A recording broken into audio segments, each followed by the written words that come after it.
Une surprise, c'en est une. Le mondial de supermoto était déjà passé par ici en juin dernier. Puis là, il y a quelques semaines, on a appris l'objectif, créer un Grand Prix de Wallonie. Alors André, bonjour, dites-nous un petit peu, pour commencer, pourquoi ce retour plutôt inattendu en Belgique? Mais en fait, dans le cadre du championnat du monde, il était prévu d'organiser une manche à Dubaï à la date du 11-12 décembre. Malheureusement, le circuit de Dubaï, pour des raisons atmosphériques, n'a pu être prêt en temps utile. Donc nous devions, pour organiser le championnat du monde complet, trouver un autre site pour organiser la manche dubaïaise évitée. Et après discussion avec Giuseppe Longo, le président d'Ustream, qui est le promoteur du championnat du monde, et après avoir hésité entre l'Italie, la France, l'Angleterre, l'Allemagne, mais Giuseppe, connaissant mes affinités pour la Belgique, a finalement été convaincu de la refaire ici à Spa-Francorchamps. De plus en plus d'engouement pour le supermoto en général et surtout en Belgique? Absolument. Et je crois que grâce à un certain directeur général de votre station qui dispose d'un circuit assez spectaculaire, je crois que la Belgique est très très bien positionnée dans le championnat du monde de supermoto. Nous restons sur deux roues si vous le voulez bien. Pendant toute cette saison, Moteur vous a permis de suivre d'innombrables championnats, dont la Yamaha Cup 2003. Histoire de tirer le bilan de cette dernière, mais aussi des autres championnats de vitesse pure sur circuit, l'équipe de Moteur s'est rendue sur le circuit de Francorchamps pour assister aux ultimes rounds de la saison. Alors, QV 2004, excellente. La réponse en image tout de suite. Pour sa 5e édition sur le circuit de Spa-Francorchamps, le Motopulsion Rack Trophy, l'épreuve entrante en ligne de compte pour les championnats de Belgique et des Pays-Bas, aura tenu en haleine le public présent au pied du raidillon.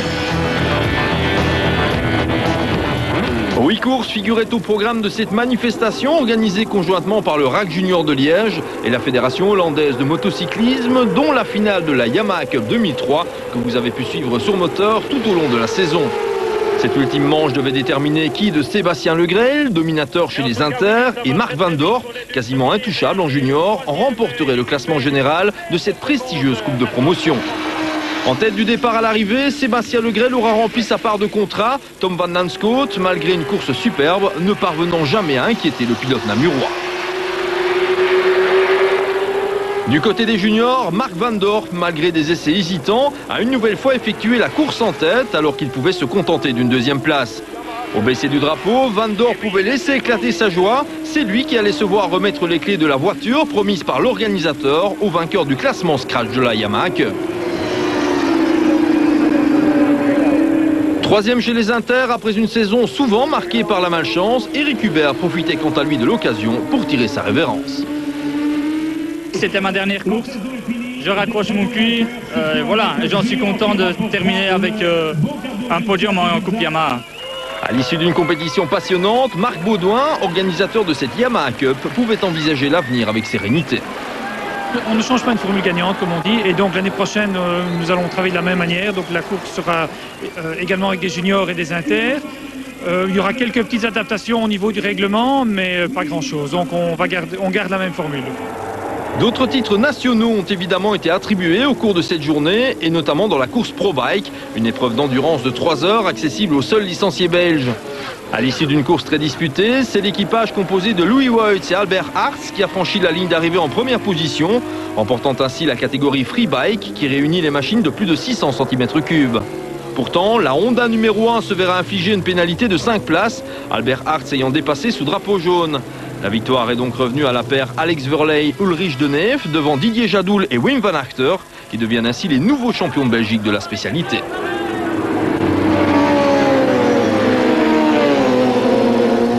On a fait le maximum, mais bon, on était un peu tenu par le matériel, bien que l'équipe et le team Jadoul Motorsport a fait du très très bon travail, ainsi que mon coéquipier entre autres. Mais bon, on ne savait pas faire l'impossible et la pénalité qu'ils se sont pris parce qu'ils ont dépassé sur un drapeau jaune, pas de chance pour eux et ça nous est bien bénéfique. En 600, après un début de course animé par Marc Fissette et Serge Julin, c'est Mathieu Maas et Fabien Legrel qui sont montés sur la plus haute marche du podium, devant Patrick Orban et Alain Botton, le titre revenant à Eric Hubert et Olivier Carlier, 3e de l'épreuve.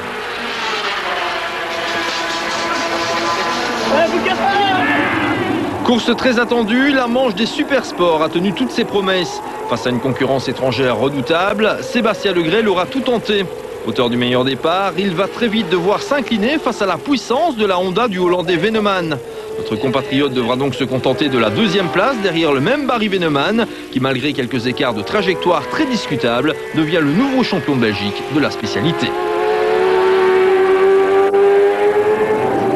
Pour clôturer cette fête de la moto, la course des sidecars aura été dominée par Patrick Anquet, associé pour l'occasion à Jean-Louis Lesqueux. Profitant pleinement de l'absence des frères Van Gils, retenu en championnat du monde Superside, le Namurois a signé une course parfaite, s'imposant sur le fil au terme d'une passionnante bagarre et empochant un nouveau titre national réservé malheureusement au seul pilote des sidecars. Oui, c'est un peu décevant parce que le passager fait quand même un boulot énorme. Je ne vois pas pourquoi on oublie le passager et sans lui on ne sait pas rouler. Avec un spectacle d'une telle qualité, offert dans des conditions de sécurité optimales, nul doute que la moto sera encore bien présente sur le plus beau circuit du monde en 2004. Il y a un pilote qui monopolise l'attention sur ce Grand Prix de Wallonie, c'est Eddy Selle qui, après un début de saison délicat, a entamé une remontée de tous les diables. Alors Eddy, pour ce Grand Prix de Wallonie, l'objectif c'est la tête du championnat? Ben oui, l'objectif, j'ai gagné les 3 derniers Grands Prix. Et l'objectif, bien sûr, c'est d'essayer de remporter les 2 qui restent.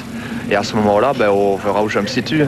On a appris vraiment en dernière minute que ce Grand Prix allait se courir ici à Francorchamps. C'est quelque chose qui te va bien, toi, dans la lutte pour le titre? Oui, c'est vrai. Je me suis dit un petit peu avec le temps, ça ne va pas être facile. Il y a intérêt à ce que le temps soit quand même un minimum avec nous. Mais bon, on verra bien et j'espère qu'il ne pleuvra pas trop, on verra. Toi, c'est les conditions qui te vont, de toute façon, quand il pleut, etc. L'hiver, c'est un peu... C'était chez toi, ici? Oui, bien sûr. Bon, ce qu'il y a, je n'ai plus roulé sur la pluie depuis assez longtemps. On a juste fait des essais en Autriche. Au Grand Prix, le samedi, il y avait de l'eau.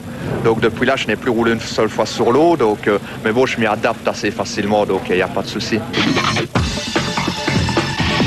Si le Grand Prix de Wallonie de Supermoto était évidemment l'événement sportif incontournable du week-end, dans la région de Oui, c'est le rallye du Condro qui a déployé ses spéciales, toujours aussi spectaculaires. Dernière manche du championnat d'Europe de la spécialité, il allait peut-être permettre à Bruno Thierry de coiffer la couronne européenne. Ceci dit, Bruno allait devoir compter avec un invité de marque, Freddy Loax. Il a séduit le constructeur au Lyon au dernier rallye d'Angleterre, donc face Freddy n'avait pas franchement l'intention de jouer au touriste au Condro. L'analyse de la course en images avec Marc Lacroix. Pour son 30e anniversaire, le rallye du Condro s'était offert une bien belle affiche et avait tout mis en œuvre pour que la fête soit totale. Une parfaite occasion de sonder la popularité des épreuves routières et sur ce plan, le moins que l'on puisse dire, c'est que le bilan dépasse toutes les espérances. Malheureusement, l'événement Mozan sera terni par la flagrante indiscipline et l'agressivité dont font preuve certains spectateurs, un regrettable phénomène de société auquel le rallye n'échappe pas. Sportivement, en revanche, et comme les années précédentes, le Condro a été le théâtre d'un spectacle de toute beauté à tous les étages. Forfait suite à un accident de la route, Ferdy Purnell offrait le titre à Sébastien Jardon dans le Ford Focus Tour, lequel décrochait toutefois une nouvelle victoire ici, après avoir été mené un moment par Christophe Verlot.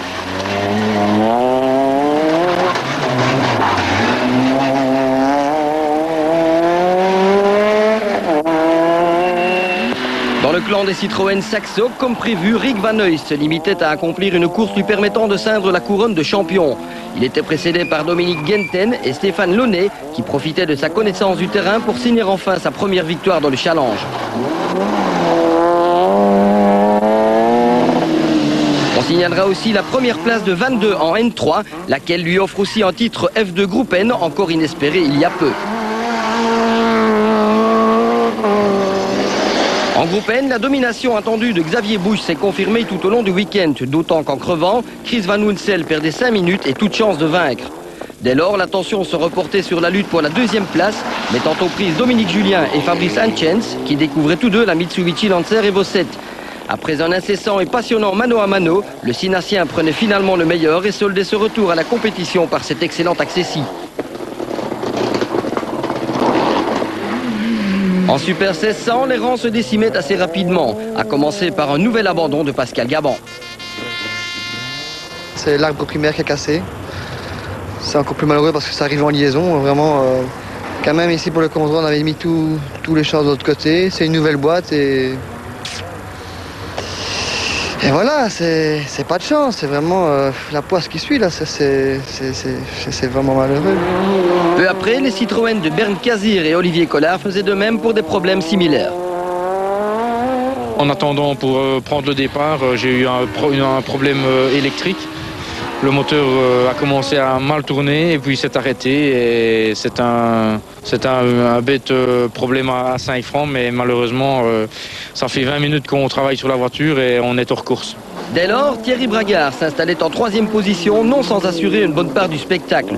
Mais à aucun moment, le Malmédien n'était en mesure de se mêler à la lutte en tête de cette catégorie, animée comme attendu par le duo infernal Larry Cole-Simon Jean-Joseph.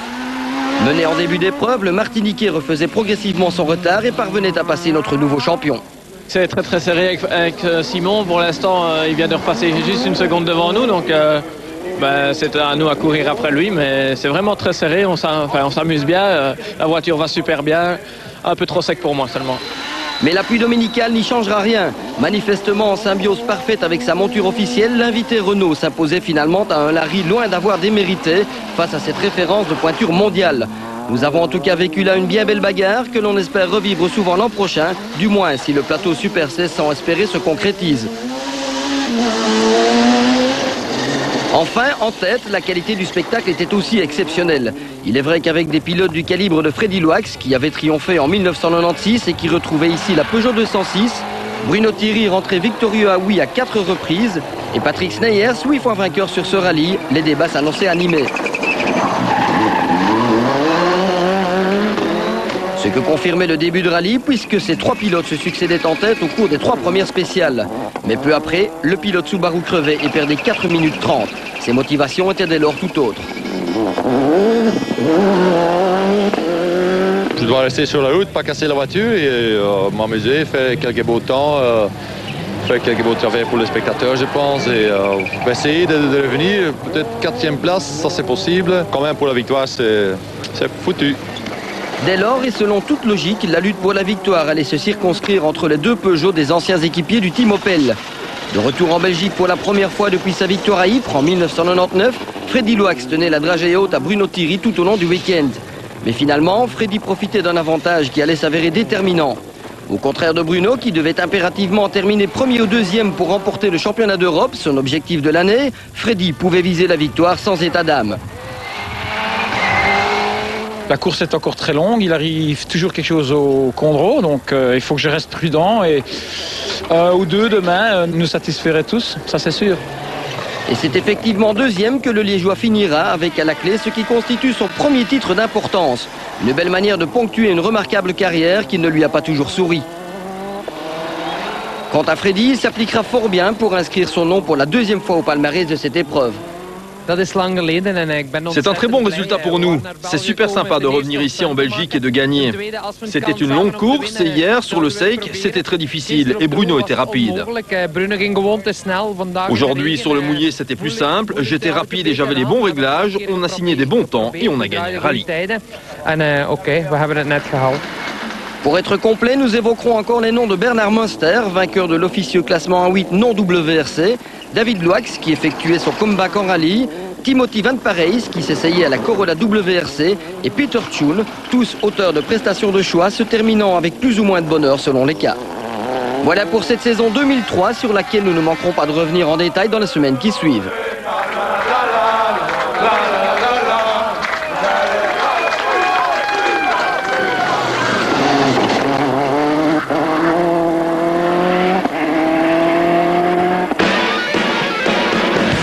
Alors que circulait la rumeur selon laquelle Freddy Loax disposerait finalement d'une Peugeot officielle pour l'intégralité du championnat 2004, Corrado Provera était présent le samedi sur les spéciales du Condro. Une occasion unique de lui poser la question. Nous disposerons de 2 voitures d'après les décisions de la FIA qui marqueront des points. La première est confiée à Marcus Gronholm, la deuxième est confiée à Freddy et peut-être à d'autres pilotes. Donc il est vrai que nous n'avons pas l'intention de renouveler notre collaboration avec Harry Rovanperä. Donc Freddy va se retrouver dans la possibilité de faire davantage de courses. Mais nous nous gardons complètement la liberté d'action pour ce qui est de cette 2e voiture dont on sait que les pilotes peuvent être interchangeables. Voilà qui devrait motiver notre compatriote, d'autant que le patron de Peugeot semble avoir été surpris par la capacité de Freddy à analyser la voiture et à fournir les informations aux ingénieurs, sans parler des temps remarquables signés en fin d'épreuve.